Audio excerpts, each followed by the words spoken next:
This call is now being recorded. Hello, good evening everyone, good evening. तो जैसा आप सभी स्टूडेंट्स को पता है, हम 10th मैथ्स का सेकंड चैप्टर जो कि क्या है, पॉलिनोमियल यानी कि बहुपद, इस चैप्टर को पढ़ने से पहले जो भी हमें निचली कक्षाओं के कॉन्सेप्ट आने चाहिए पहले से, उनकी पढ़ाई कर रहे थे।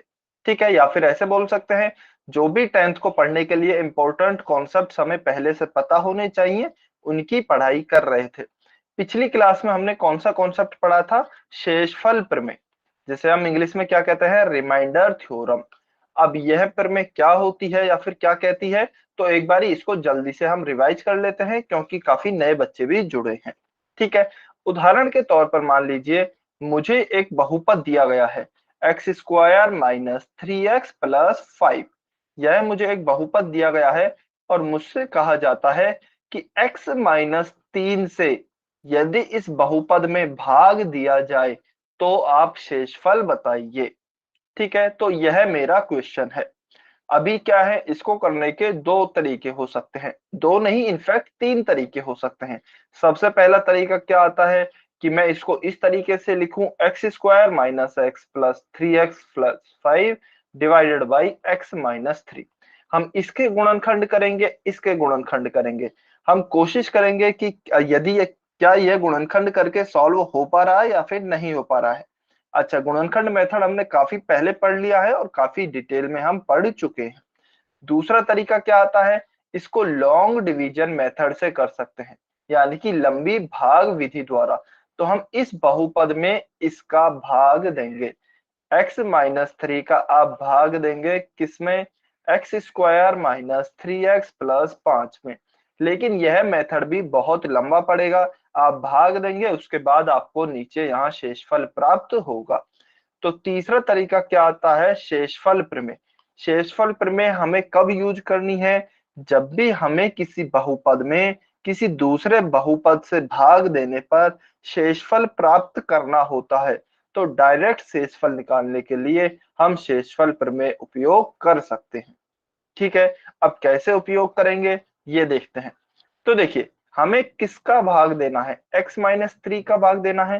तो हम क्या करेंगे, इस x माइनस 3 को सबसे पहले 0 के बराबर रखते हैं। x माइनस 3 को 0 के बराबर रखा, उसके बाद क्या करेंगे, यहां से x का मान निकालेंगे, तो माइनस 3 को हम इधर ले जाएंगे। तो x बराबर क्या हो गया हमारा 3, x बराबर हो गया 3। x बराबर 3 को हम इस बहुपद में रख देंगे।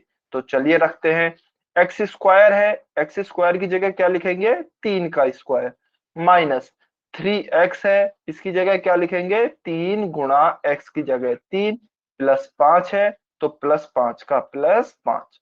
तो 3 का स्क्वायर कितना हो गया, 9। अच्छा, किसी की भी घात कैसे निकालते हैं, मान लीजिए 3 की घात 2 है, तो इस घात का मतलब क्या होता है, यह जो नीचे लिखा है इसको स्वयं से 2 बार गुणा करें, क्योंकि इसकी घात 2 है। तो हम क्या लिखेंगे, 3 गुणा 3, यानी कि 3 को 2 बार गुणा करेंगे स्वयं से ही। मान लीजिए यहाँ लिखा होता 3 की घात 4, तो क्या करते, 3 को 4 बार गुणा करते, 3 को 4 से गुणा नहीं करते, 3 को 4 बार गुणा करते। तो 3 गुणा 3 गुणा 3 गुणा 3, यह हम लिखते, ना कि 3 गुणा 4। काफी बच्चे क्या करते हैं, इसको घात से गुणा कर देते हैं, जो कि आपका गलत होगा। ठीक है, आपको घात से गुणा नहीं करना, जितनी घात लिखी हुई है उतनी बार गुणा करना है स्वयं से ही। चलिए, तो अब हम मान निकालते हैं, 3 की घात कितनी आएगी, 3 का स्क्वायर कितना हो जाएगा, 3 गुणा 3, और यह हो जाएगा आपका 9। तो 9 माइनस 3 गुणा 3 फिर से 9 प्लस 5। तो 9 माइनस 9 यह तो हो गया 0, प्लस 5 बराबर 5। तो 5 जो यह आपका आया है, यह आपका शेषफल होगा। कब होगा, जबकि इस बहुपद को, इस दिए गए बहुपद को x माइनस 3 से भाग किया जाता है। तो सबसे पहले हम क्या करेंगे, जिस भी बहुपद से भाग देना है उसमें हम इस चर के मान को, यानी कि वेरिएबल या फिर x y z जो भी हमें दिया गया है उसके मान को निकालेंगे, और उसके मान को हम इस बहुपद में रखेंगे, दूसरे वाले में जिसमें हमें भाग करना है। ठीक है, और उसके बाद उस बहुपद का मान निकालने पर हमें शेषफल का मान प्राप्त हो जाएगा। ठीक है, समझ में आया क्या सभी बच्चों को? अच्छा, नए बच्चे बताएं, केवल जिन्होंने भी आज पहली क्लास ली है, क्या आपको समझ में आया? कमेंट में वाई और ना लिखकर बताइए। ईमानदारी से बताना है, यदि समझ में आया है तभी वाई लिखेंगे, समझ में नहीं आया है तो एन लिखेंगे, या फिर कहीं भी कुछ भी डाउट है तो एन लिखेंगे आप। नए बच्चे जल्दी से कमेंट करके बताइए।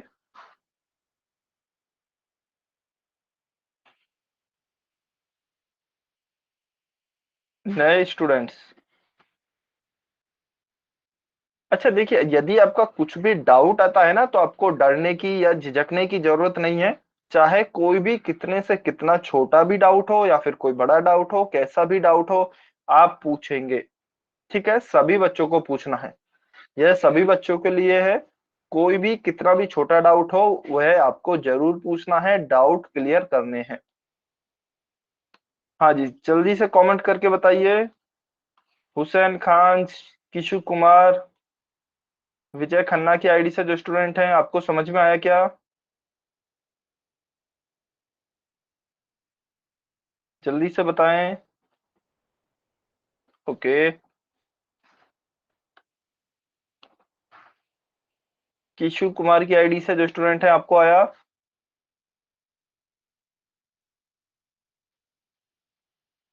किशु कुमार की आईडी से जो स्टूडेंट है, आ गया समझ में? ठीक है, चलिए बहुत बढ़िया, समझ में आया।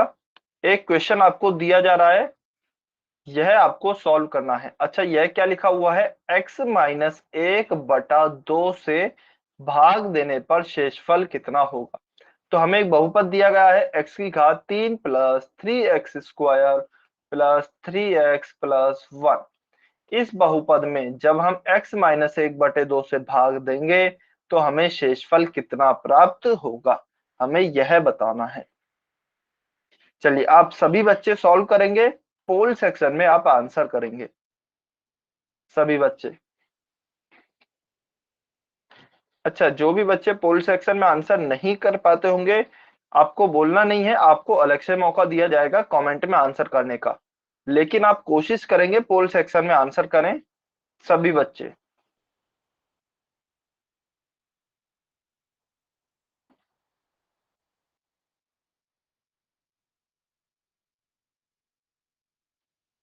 सॉल्व सभी बच्चे करेंगे बेटा, ट्राई सभी बच्चों को करना है।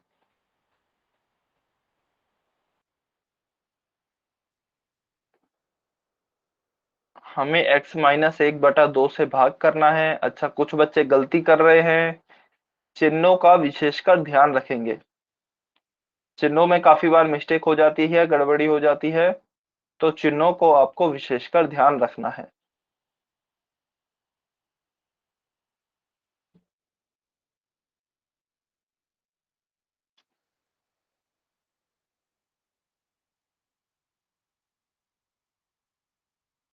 वेरी गुड, कुछ बच्चों के आंसर आ रहे हैं, बहुत अच्छे।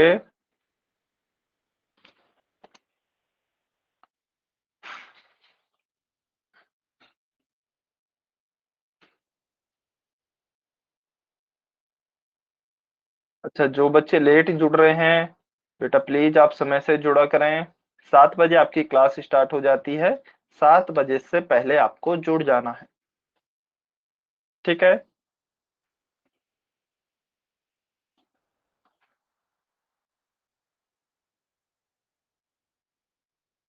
चलिए सभी बच्चे कोशिश करेंगे। x की घात 3 प्लस 3x² प्लस 3x+1, इसको जब हम x माइनस 1/2 से भाग देंगे तो कितना शेषफल प्राप्त होगा?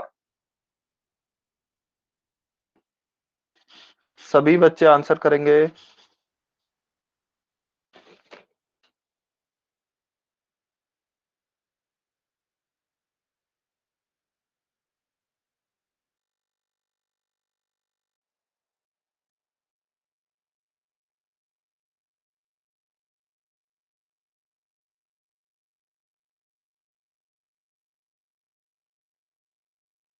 चलिए, लास्ट 1 मिनट।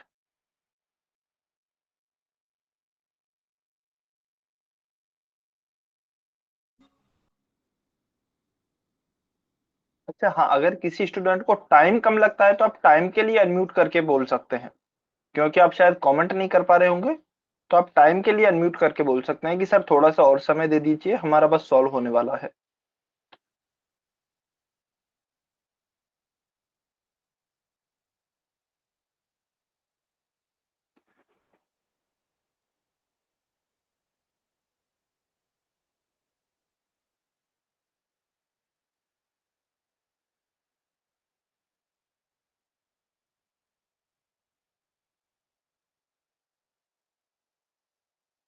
सभी बच्चे ट्राई जरूर करेंगे।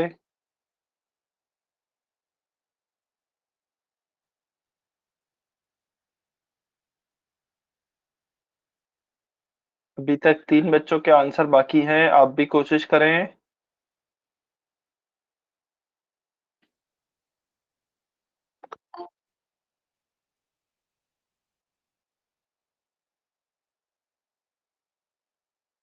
चलिए लास्ट 20 सेकेंड्स, आखिरी 20 सेकंड वेट कर रहे हैं।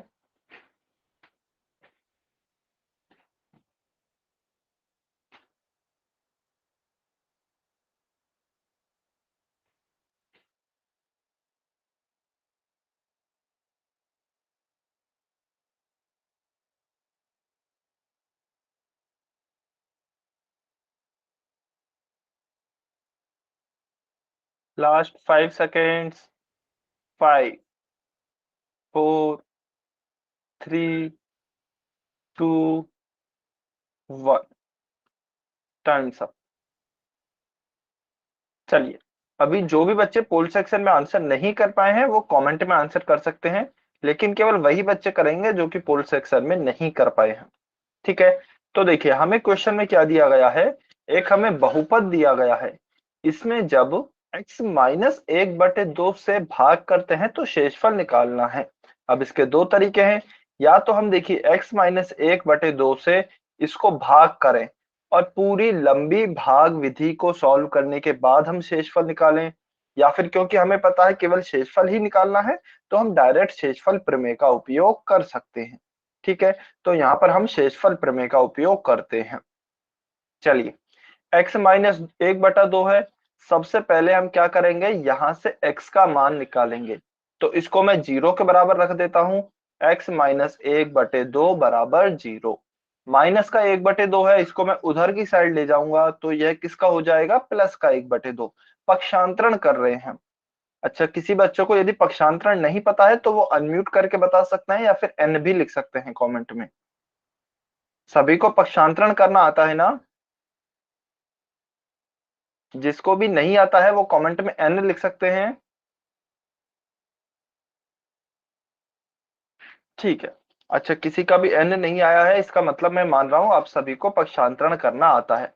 संख्याओं को या फिर चरों को जब हम एक पक्ष से दूसरे पक्ष में ले जाते हैं तो वह हमारा पक्षांतरण कहलाता है।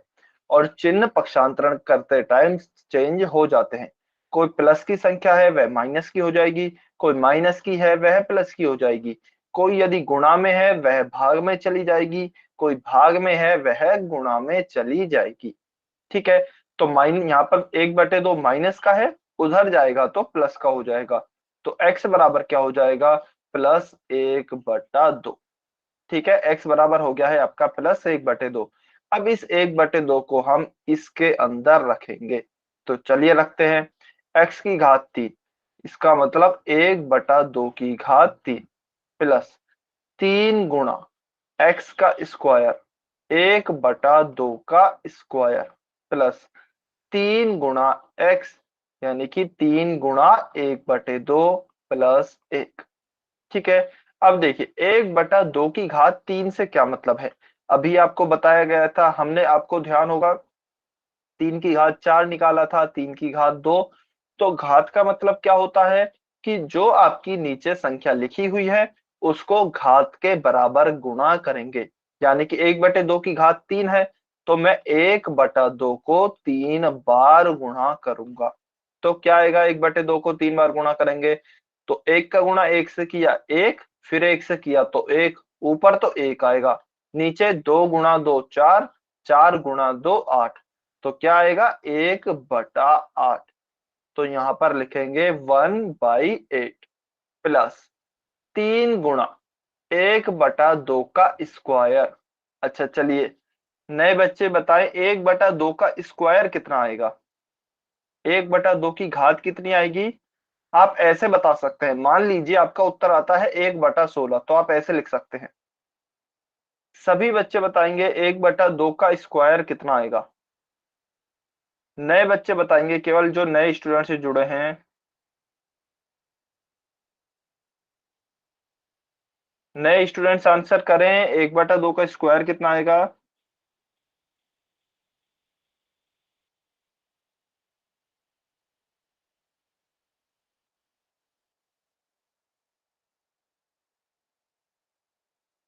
अच्छा देखिए, कोई भी बच्चा किसी दूसरे बच्चे का आंसर कॉपी नहीं करेगा कमेंट में। हो सकता है आप जिस बच्चे का आंसर कॉपी कर रहे हैं उसका खुद का गलत हो, तो वो आपका भी गलत हो जाएगा। ठीक है, तो किसी बच्चे का आंसर कॉपी नहीं करना है, जो भी आपका आंसर आता है आपको वो लिखना है, चाहे सही हो चाहे गलत हो। सही गलत की चिंता नहीं करनी है, आप बस क्वेश्चन को सॉल्व करेंगे अच्छे से और अपना आंसर लिखेंगे।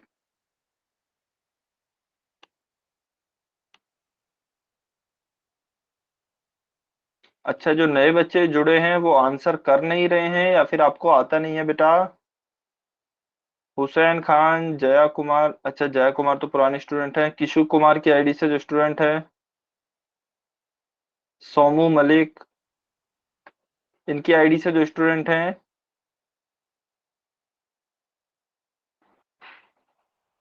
1/2 का स्क्वायर बताइए।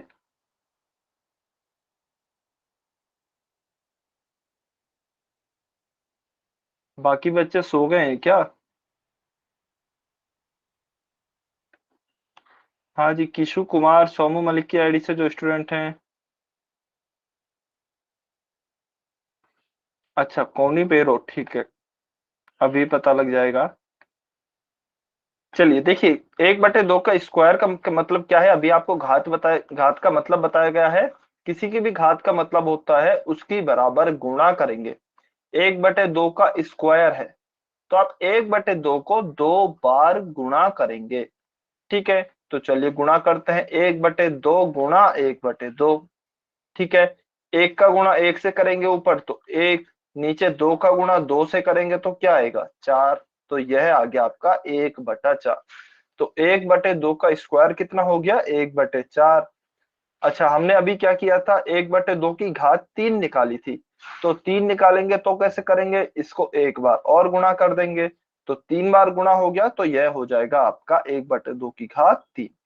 ठीक है, चलिए, प्लस 3 गुणा 1/2।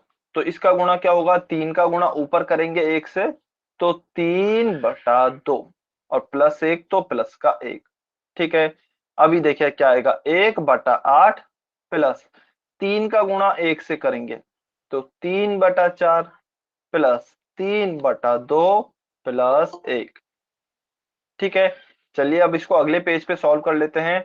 1/8 प्लस 3/4 प्लस 3/2 प्लस 1। अब हम इसको कैसे सॉल्व करेंगे, क्योंकि इसमें भिन्न है। भिन्नों का योग करने के लिए हम क्या यूज करते हैं, एलसीएम मेथड या फिर डायरेक्ट मेथड। डायरेक्ट मेथड जो आपका होता है वह आपका किसके लिए यूज होता है, केवल और केवल दो भिन्नों के लिए। ठीक है, तो यहाँ पर हम एलसीएम मेथड यूज करेंगे। तो चलिए हम एलसीएम निकालते हैं। 8, 4, 2, और नीचे इसको मैं 1/1 लिख सकता हूँ, 1। तो 8, 4, 2, 1 का एलसीएम क्या होगा। चलिए कमेंट में लिख के बताइए। कमेंट में लिख के बताएंगे नए बच्चे, पुराने बच्चे नहीं, नए बच्चे केवल। जल्दी से, 8, 4, 2, 1 का एलसीएम क्या होगा। अच्छा, आपको आता है तो आप लिख दीजिए, नहीं पता है तो आप लिख सकते हैं सर हमें नहीं आता।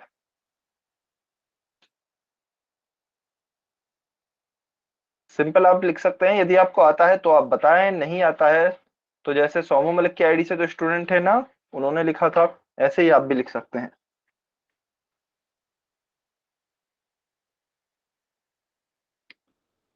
कैलकुलेट कर लीजिए और आप आंसर करेंगे इसका एलसीएम क्या होगा।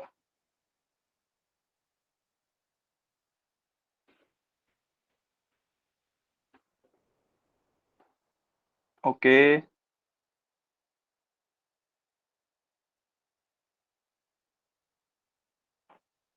ठीक है। अच्छा, आपने एन लिखा है मतलब नहीं आता, ठीक है, कोई बात नहीं। अच्छा, पुराने बच्चे बिल्कुल तैयार बैठे हैं ये दिखाने के लिए कि हमें आता है। हाँ जी, बहुत अच्छे, जिन भी बच्चों को आता है बहुत बढ़िया। जिन बच्चों को नहीं आता कोई बात नहीं, देखिए इधर समझिए।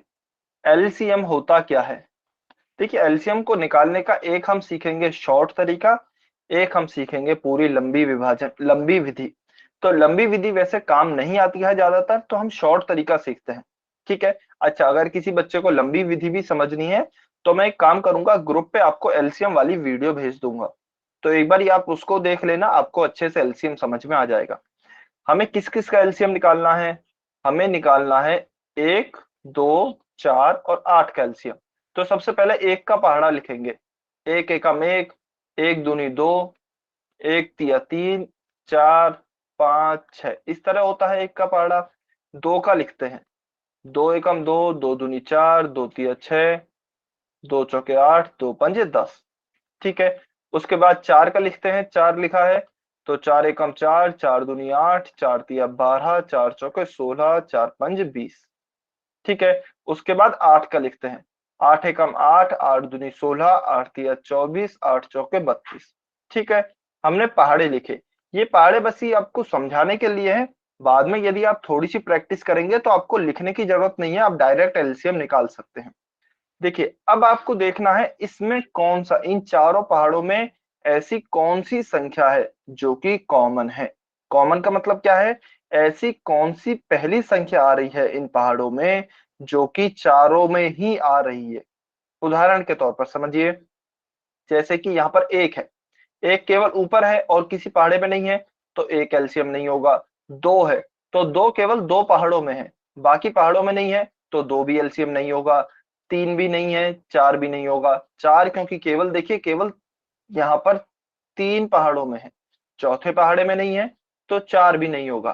पांच, अच्छा इसको मैं थोड़ा सा आगे तक लिख देता हूँ, 5, 6, 7, 8। चलिए यहां तक लिखता हूं।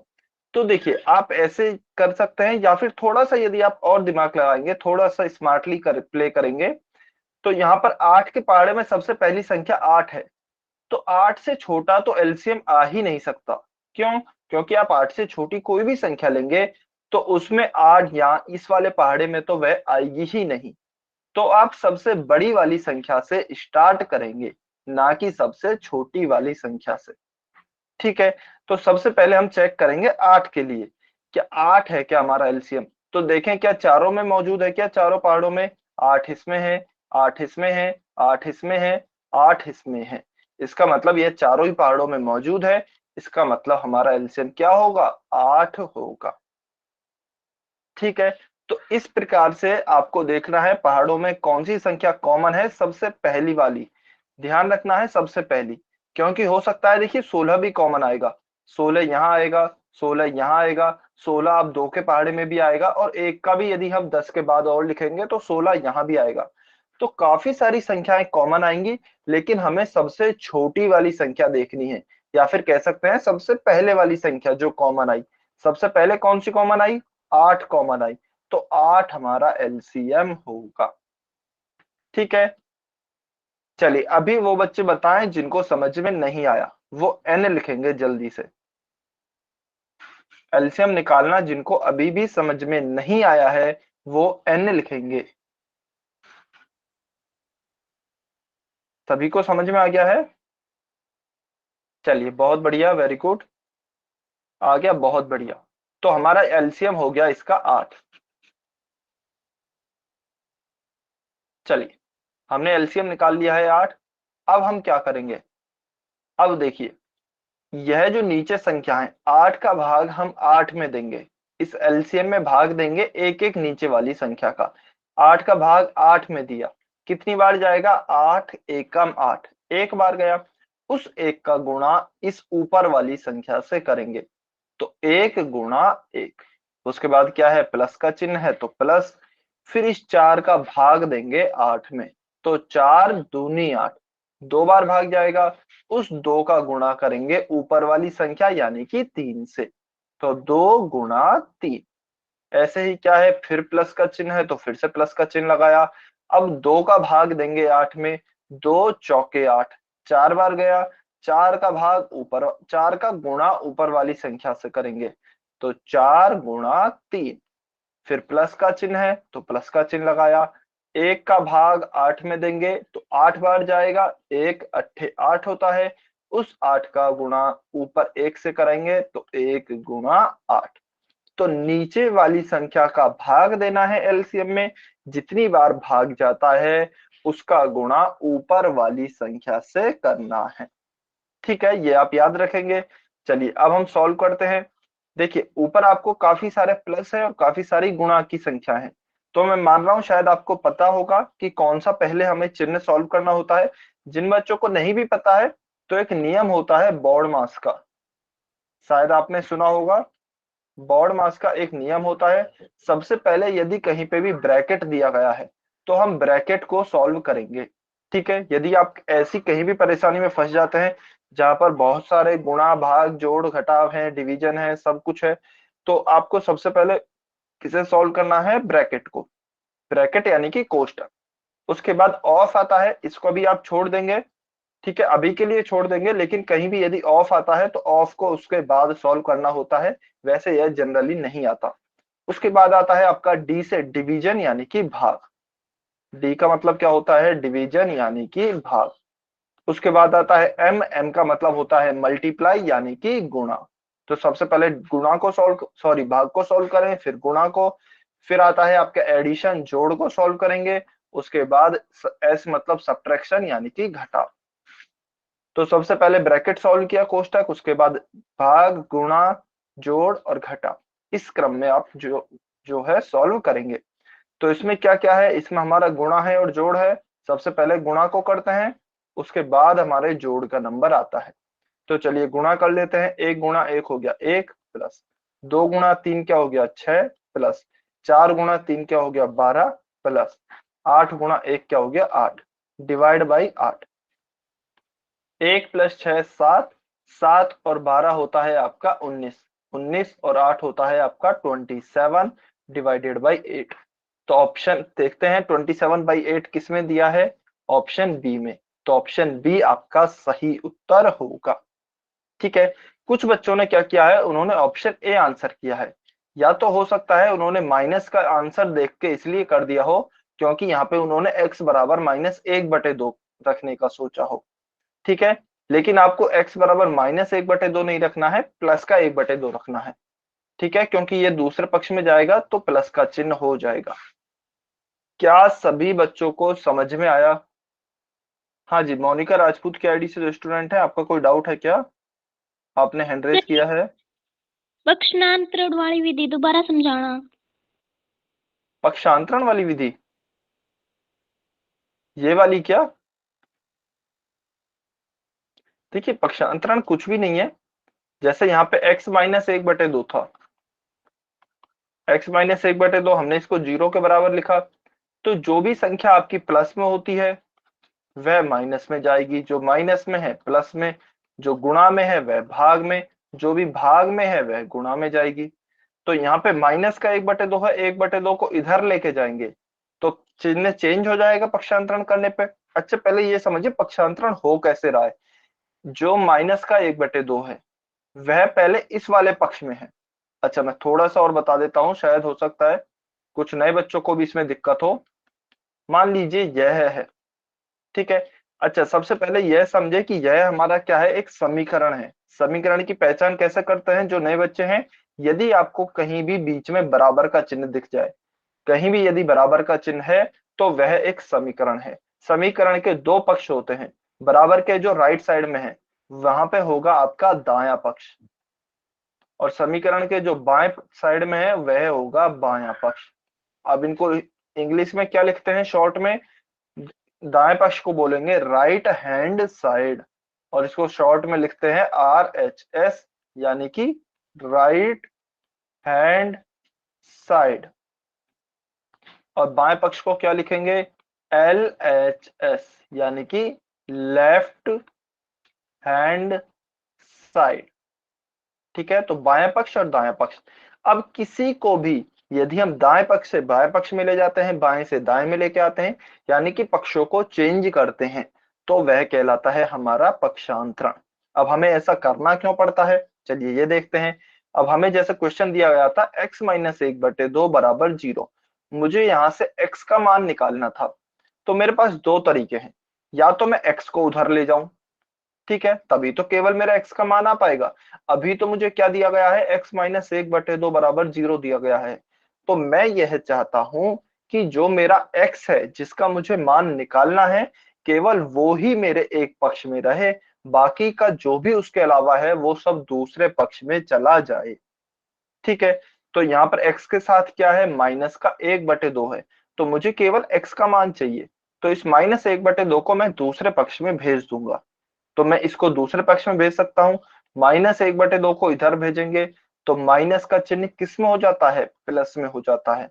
तो x बराबर आ जाएगा आपका +1/2। तो आप देख सकते हैं अब आपके एक पक्ष में, बाएं पक्ष में केवल और केवल चर ही रह गया है। ठीक है, तो आपका x का मान आ गया है +1/2। अब हो सकता है कुछ बच्चों को ऐसा लगे कि सर आपने -1/2 को ही क्यों भेजा। आप इस क्वेश्चन को तो ऐसे भी सॉल्व कर सकते हैं। मान लीजिए मैं x को उधर ले जाता हूं, तब भी तो केवल एक पक्ष में x ही हो जाएगा। तो -1/2 बराबर क्या हो जाएगा, अब देखिए x भी यहाँ पर प्लस में है, उधर की साइड ले जाएंगे आप दूसरे पक्ष में तो वह माइनस का हो जाएगा। तो यह हो जाएगा माइनस का x। ठीक है, अब कुछ बच्चे बोलेंगे सर यहाँ पे तो x का उत्तर -1/2 आ गया है, लेकिन यहाँ पे तो प्लस का 1/2 आया है। तो नहीं, आप ध्यान से देखेंगे तो यह x का उत्तर नहीं है, यह -x का उत्तर है। ठीक है, तो हम क्या करते हैं, समीकरण के दोनों पक्षों में मैं -1 से गुणा कर देता हूं। अच्छा, समीकरण में एक चीज और, जो भी कुछ आप करें, चाहे किसी भी संख्या को जोड़ें, घटाएं, गुणा करें या फिर भाग करें, वह आपको सेम दूसरे पक्ष में भी करना होगा। उदाहरण के लिए आप ऐसा नहीं कर सकते कि केवल इस वाले पक्ष में -1 से गुणा कर दें, उस वाले पक्ष में करें ही नहीं, क्योंकि हमें x का मान चाहिए तो आपने केवल इस पक्ष से -1 से गुणा कर दिया, दूसरे वाले में नहीं किया। तो ऐसे नहीं करना है, आप जो भी करेंगे वह दोनों पक्षों में करेंगे। तो मैं यहाँ पे भी -1 से गुणा कर रहा हूँ, यहाँ पे भी -1 से, क्योंकि मुझे x का मान चाहिए ना कि -x का। तो -1 गुणा -x किया तो क्या आ जाएगा, माइनस गुणा माइनस प्लस हो जाएगा, और यह हो जाएगा +x बराबर -1 गुणा -1/2 माइनस माइनस प्लस, तो यह आ जाएगा ये प्लस कैसे हो +1/2। रहा है? कौन सा वाला, कौन से वाले प्लस की बात कर रहे हैं?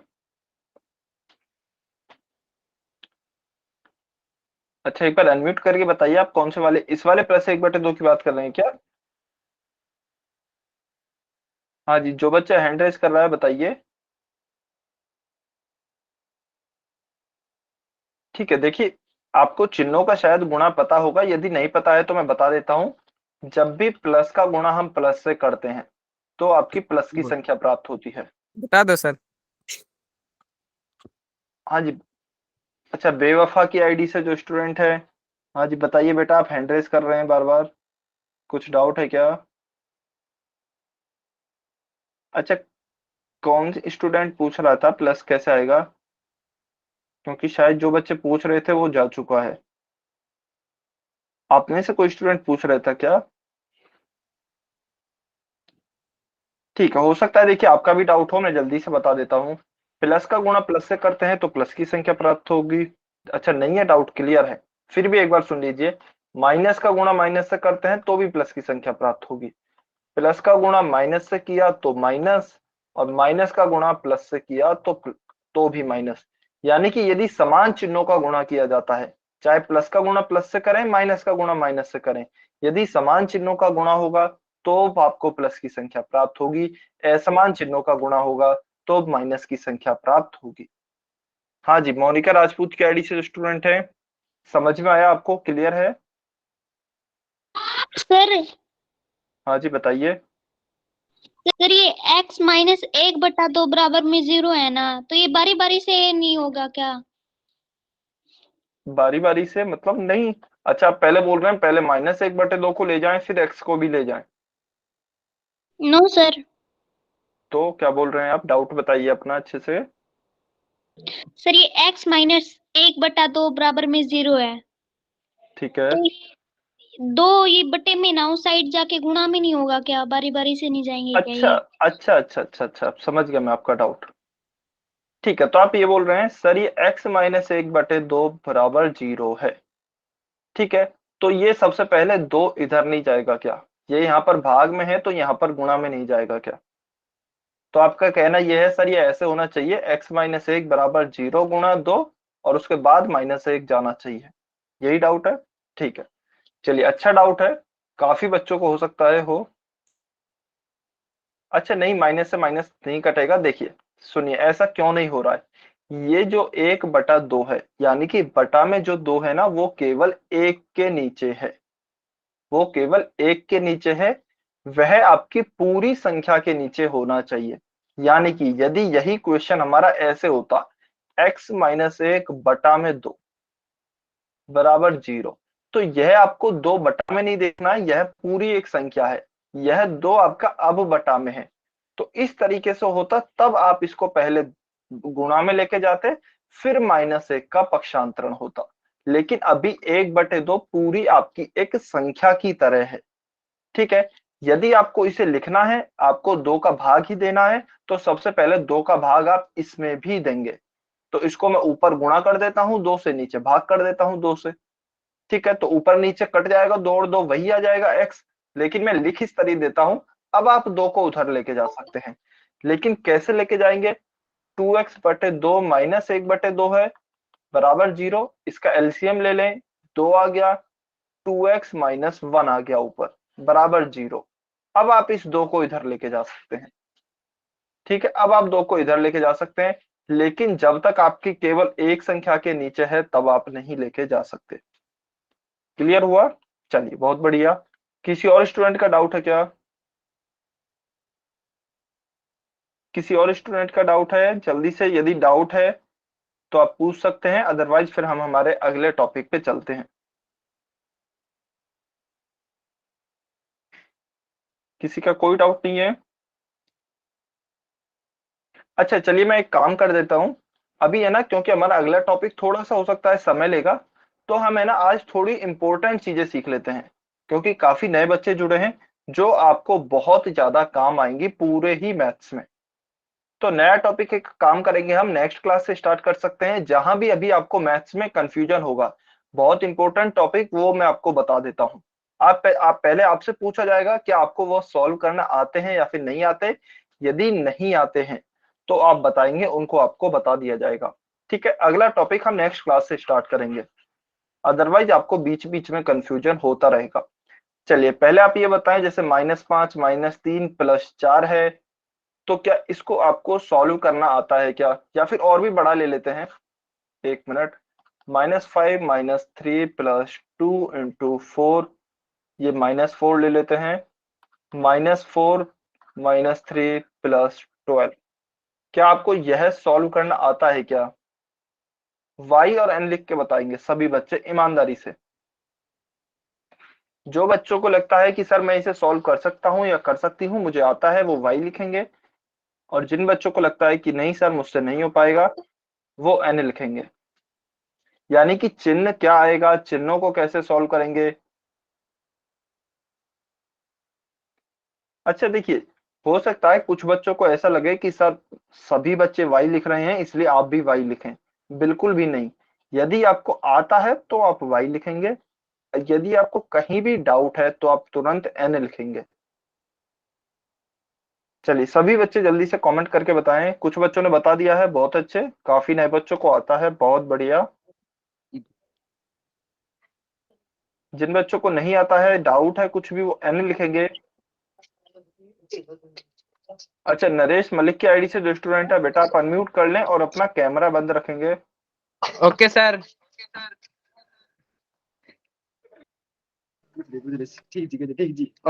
ठीक जी।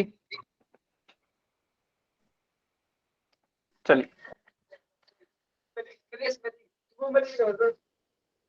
अच्छा, सभी बच्चे अपने कैमरे को ऑफ रखेंगे यानी कि बंद रखेंगे, आपको अनम्यूट नहीं करना है, माइक ऑन नहीं करना है। Okay sir. अच्छा नरेश मलिक की आईडी से जो स्टूडेंट है, बेटा यदि आपने एक बार और बोला, आप आज नए आए हैं क्लास में, तो आपको अनम्यूट करने की इजाजत नहीं है। ठीक है, आप केवल अनम्यूट तभी करेंगे जब आप पहले परमिशन लेंगे। आपको यदि कुछ भी डाउट, ओके सर। ठीक है, अच्छा आप ओके सर भी जो बोल रहे हैं, ठीक है, आपको समझ में आ गया है, बहुत अच्छा है, लेकिन आप थोड़ा सा सुन लीजिए। आप केवल तभी अनम्यूट, ठीक है सर। हाँ गौरव सर, आप कुछ कहना चाह रहे हैं क्या? No sir. हेलो नरेश बेटा, आप बार बार जब आपको लोकेश सर बता रहे हैं, आप बार बार अनम्यूट करके क्यों बोल रहे हैं? आपको अगर ओके भी बोलना है, यस या नो भी बोलना है, तो आप प्लीज चैट में बोलना है। और अभी से आपका माइक बिल्कुल बंद रहेगा, ठीक है? अभी के अभी आप अपना माइक बंद कीजिए, और जब तक सर की इजाजत ना हो आप बिल्कुल भी माइक को ऑन नहीं करेंगे। ये सभी बच्चों के लिए है। सुनो सुनो। नरेश आप, हाँ, माइक बंद कर लीजिए अभी के अभी। ठीक है, हाँ तो सभी बच्चों को मैं फिर से बता देता हूँ एक बारी, आपको माइक ऑन नहीं करना है। ठीक है, अदरवाइज आपकी वजह से पूरी क्लास डिस्टर्ब होती है। कुछ डाउट है तो आप पहले कमेंट में लिख दीजिए, मैं खुद ही पूछ रहा हूँ बच्चों से। यदि कोई डाउट है तो आपको अनम्यूट करने की इजाजत मैं खुद दे दूंगा, लेकिन आपको खुद से अनम्यूट नहीं करना है। ठीक है, सभी बच्चों के लिए है। वेरी गुड, काफी बच्चों के आंसर भी आ गए, बहुत अच्छे। देखिए, अच्छा मैं थोड़ा सा बता देता हूँ, चलिए, जो बच्चे शायद, मुझे ऐसा लग रहा है इसमें कंफ्यूजन होगा काफी बच्चों को, लेकिन वो लिख नहीं रहे हैं। तो आपको है ना, काफी बार ऐसे कंफ्यूजन हो जाता है, -5 -3 +2 है, तो सर चलिए इनको जोड़ घटा लेंगे, लेकिन इनका आंसर क्या आएगा, मतलब कि माइनस में आएगा, प्लस में आएगा, किस प्रकार से आएगा? तो देखिए कि किन, जो भी आपकी संख्याएं दी गई होती हैं, 2 या 2 से अधिक पूर्णांक, 2 या 2 से अधिक संख्याएं दी गई होती हैं, यदि उन दोनों संख्याओं के, या फिर जो भी संख्याएं हैं उनके यदि चिन्ह समान है तो आपका जोड़ होता है, और यदि उनके चिन्ह असमान हैं तो उनका घटाव होता है। ठीक है, यदि चिन्ह समान है तो जोड़ होगा, असमान है तो घटाव होगा। उदाहरण के लिए, जैसे ये हमारा एक क्वेश्चन दिया गया है, -5 -3 और +2। यहाँ पर आप देखेंगे इन दोनों के चिन्ह समान है, 5 और 3 ये दोनों ऋणात्मक चिन्ह के हैं, तो इन दोनों के चिन्ह समान है तो क्या होगा, जोड़ होगा। तो चलिए जोड़ते हैं, 5 और 3 कितना हो जाएगा, 8 हो जाएगा। ठीक है, और प्लस का 2 है, प्लस का 2 रहेगा। लेकिन 5 और 3 8 तो हो गया। अब आपका क्वेश्चन आएगा, सर ये माइनस का होगा क्या, प्लस का होगा, किसका होगा? 8 है, उसके आगे चिन्ह क्या आएगा? तो जब भी आप जोड़ करें या घटाव करें, चिन्ह किसका लगाएंगे? चिन्ह हमेशा बड़े पूर्णांक के समान लगाएंगे। समझ नहीं आया सर। अच्छा, नरेश मलिक की आईडी से जो स्टूडेंट है, यदि आपको समझ में नहीं भी आया है तो आप बेटा कमेंट में लिखेंगे। ठीक है, अभी वैसे बताया ही नहीं गया है, यदि आपको कुछ भी डाउट भी आता है तो आप कमेंट में एन लिखेंगे। देखिए, आपको यह बताया गया है कि यदि आपको 2 या 2 से अधिक संख्याएं दी गई हैं, जिसमें से कुछ माइनस की हैं, कुछ प्लस की हैं, तो कब आपको जोड़ना है चीजों को या फिर संख्याओं को, कब आपको घटाना है? यदि आपकी संख्याओं के, चलिए पहले दो संख्याओं के लिए समझ लेते हैं।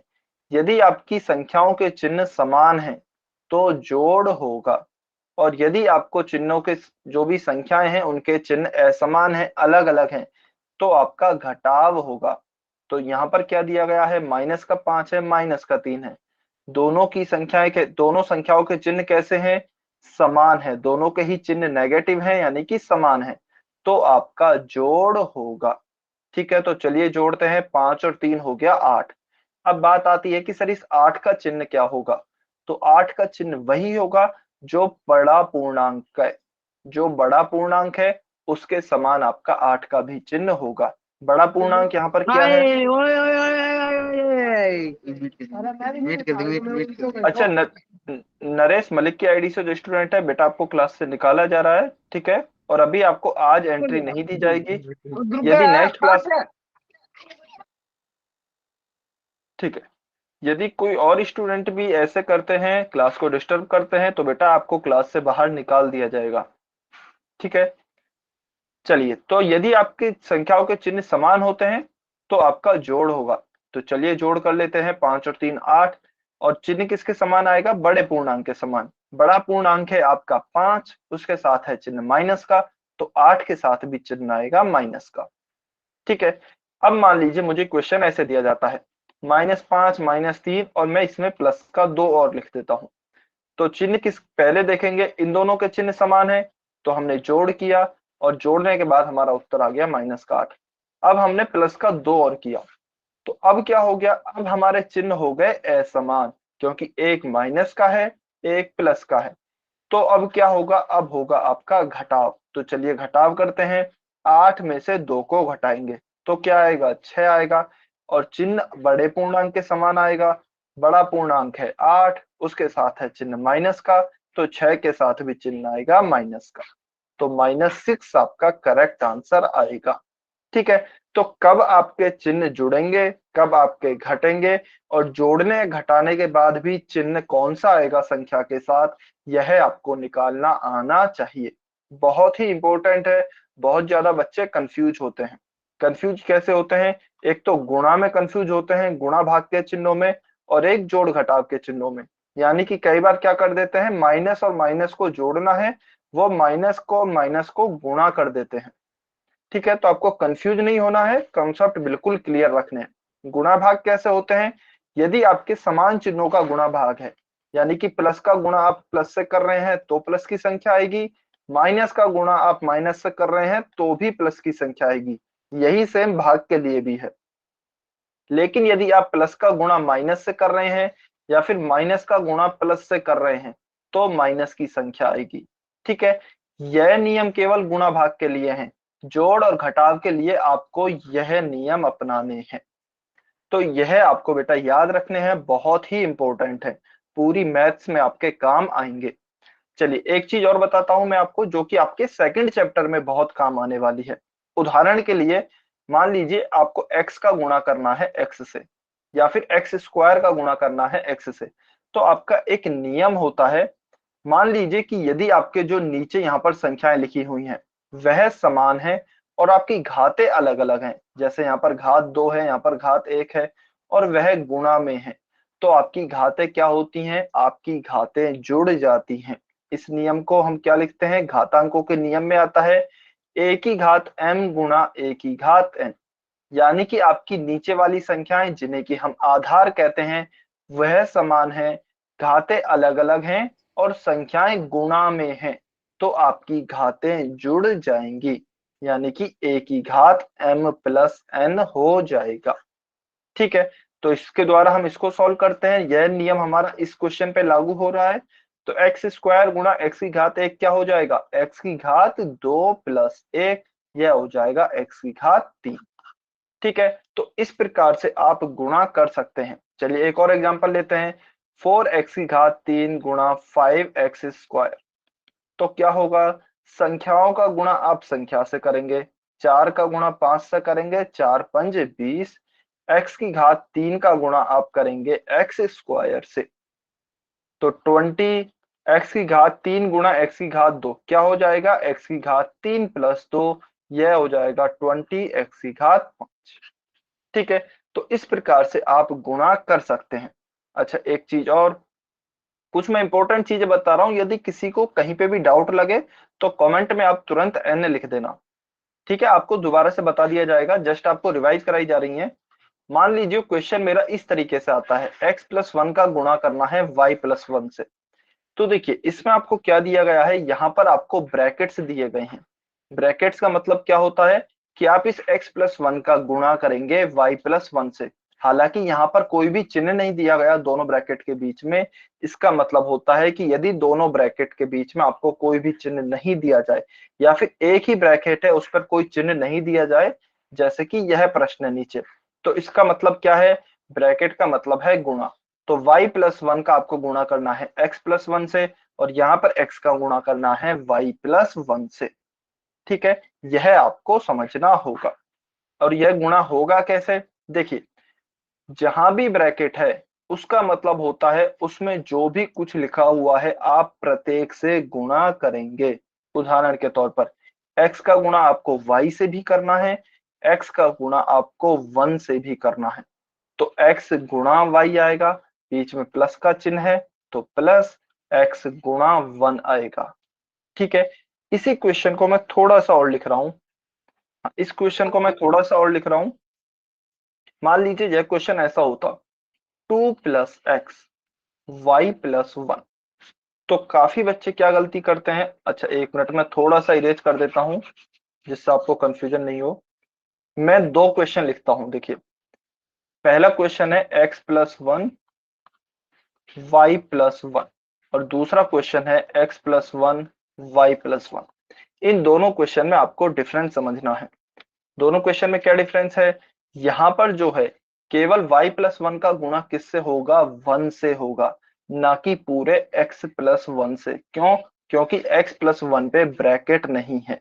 यदि x+1 पे ब्रैकेट होता जैसे कि ऊपर वाले क्वेश्चन में है तो पूरे x+1 से इसका गुणा होता, लेकिन अभी क्या होगा, अभी केवल 1 से y+1 का गुणा होगा।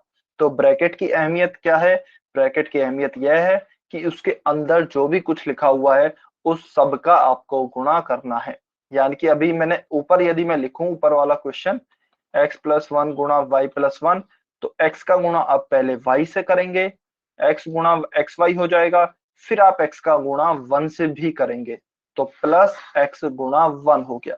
तो ये तो x का गुणा हो गया y और 1 से, फिर आप इस 1 का भी गुणा करेंगे, पहले y से करेंगे तो प्लस में हो गया 1 गुणा y, प्लस इस 1 का गुणा इस 1 से भी करेंगे तो 1 गुणा 1।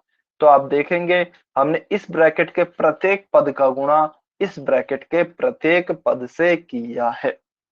ठीक है, यह होती है आपकी ब्रैकेट की अहमियत और गुणा करना। अब देखिए एक और लास्ट चीज रह गई है हमारी कि बीजीय व्यंजकों को जोड़ते कैसे हैं। हाँ, कृष्णकांत की आईडी से जो स्टूडेंट है, बेटा एक मिनट मैं आपके पास भी आ रहा हूँ। जो भी बीजीय व्यंजक हैं उन्हें हम जोड़ते कैसे हैं या फिर बहुपदों को जोड़ते और घटाते कैसे हैं, उसके लिए मैं आपको एक वीडियो भेजूंगा। ठीक है, आपको देखिए कल है ना या फिर अभी थोड़ी देर में ग्रुप पर 2 वीडियो आएंगी, वह दोनों वीडियोस आपको देखनी है। वह दोनों वीडियोस देखनी है, उसमें एक तो है बीजीय व्यंजकों का गुणा, यानी कि उन्हें गुणा कैसे करते हैं, वैसे वो हमने सीख लिया है, और एक होगी जोड़ने और घटाने से रिलेटेड कि बीजीय व्यंजकों को जोड़ते और घटाते कैसे हैं। तो वह आपको जरूर देखनी है, खासकर जोड़ने और घटाने वाली वीडियो आप जरूर देख कर आए। फिर अगली क्लास से हम क्या करेंगे, अगली क्लास से हम अपना नया टॉपिक स्टार्ट करेंगे। ठीक है, अच्छा कोई बात नहीं, गलती से हो गया तो कोई इश्यू नहीं है। अभी यदि आपका कोई भी डाउट है तो आप पूछ सकते हैं, अदरवाइज आप जा सकते हैं